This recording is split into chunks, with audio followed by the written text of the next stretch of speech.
જવાનની શહાદતના સમાચાર મળતા સમગ્ર ડભોઈ ગામ શોકમગ્ન થયું હતું। લાન્સ નાયક ગોપાલસિંહે ડભોઈમાં તેમના મામાના ઘરે રહીને પ્રાથમિક અભ્યાસ કર્યો હતો અને મોસાળમાં તેમનું ઉપનામ બંટી હતું।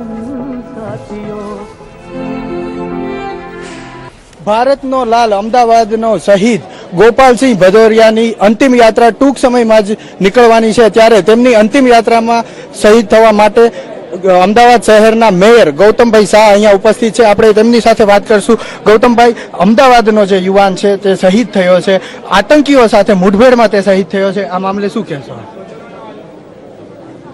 ગોપાલસિંહ ભદૌરિયા ખૂબ હોનહાર વિદ્યાર્થી હતા। નિરમા યુનિવર્સિટીમાંથી ખૂબ સરસ રીતે ભણતા ભણતા એમને લશ્કરમાં જવાનો વિચાર થયો અને પછી લશ્કરમાં જોડાયા।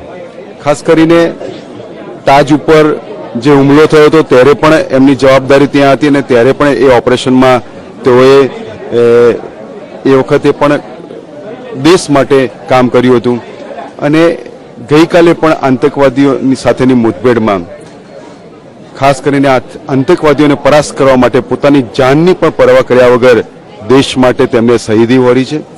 એમના પરિવારજનોને હું ખાસ આ સમયે દુઃખમાં સહભાગી થઉં છું તથા કોર્પોરેશન સરકારને બધા જ લોકો વ્યવસ્થા ગોઠવતા છે, પરંતુ આ વિસ્તારના નાગરિકો જે રીતે અત્યારે અંતિમ યાત્રામાં જોડાઈ રહ્યા છે અને આપોઆપ કોર્પોરેશનની સાથે સાથે અહીંના લોકલ યુવાનો પણ આ વ્યવસ્થામાં જોડાઈ રહ્યા છે અને આપોઆપ એક સુંદર વ્યવસ્થા થઈ ગઈ છે। સરકાર અને કોર્પોરેશન પણ જ્યાં જ્યાં એમને જવાબદારી સોંપવામાં આવી છે સંપૂર્ણ રીતે આ અંતિમ યાત્રામાં જોડાઈ રહી છે। ભાઈ ગોપાલસિંહ આપણે જમ્મુ કાશ્મીર બોર્ડર ઉપર જે શહીદ થયા છે એ પ્રભુ એના આત્માને શાંતિ આપે જ, કારણ કે દેશના રક્ષણ માટે થઈ અને પોતે શહીદ થયા છે। સાથે સાથે આતંકવાદીઓને 4 આતંકવાદીઓને ઢેર કર્યા છે, માર્યા છે અને પોતે શહીદી વોરી।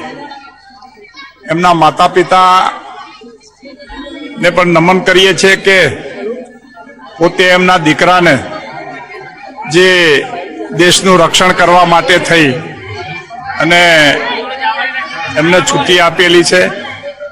સાથે સાથે આ ગોપાલસિંહ તો અગાઉ જે મુંબઈમાં તાજ હોટલ ઉપર જે આતંકવાદી હુમલો થયો એમાં પણ એમને એક કમાન્ડો તરીકે જાંબાજ કમાન્ડો તરીકે ફરજ બજાવી અને એક આપણા સૈનિકને પણ એમણે બચાવેલ, એના મેડલો પણ એમને મળેલ છે। ભાઈ ગોપાલસિંહના માતા પિતાને વંદન કરી અને એમને પણ ભગવાન આ સહન કરવાની શક્તિ આપે એવી પ્રભુને પ્રાર્થના।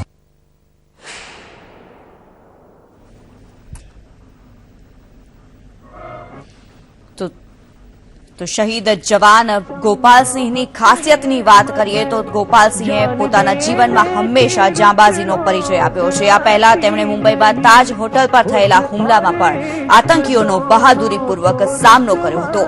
રાષ્ટ્રીય રાઇફલ્સમાં ગોપાલસિંહ ફરજ બજાવતા હતા। ગોપાલસિંહ છેલ્લા 18 વર્ષથી સેનામાં ફરજ બજાવતા હતા અને ગોપાલસિંહને તેમની બહાદુરીના કારણે સન્માન મેડલ પણ મળ્યા હતા। ગોપાલસિંહની સૌથી મોટી વાત એ છે કે 18 વર્ષથી ફોજમાં ફરજ બજાવ્યા બાદ પણ તેઓ નિર્વ્યસની હતા।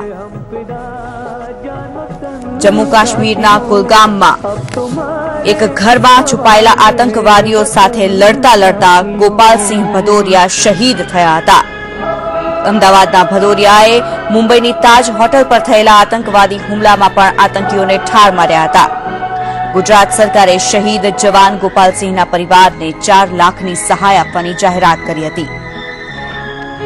લાન્સ નાયક ભદૌરિયા ગોપાલસિંહ શહીદ થયા છે ત્યારે તેમનો પરિવારમાં શોકનો માહોલ છે, પરંતુ પરિવારને શહીદની શહાદત માટે ગર્વ પણ છે।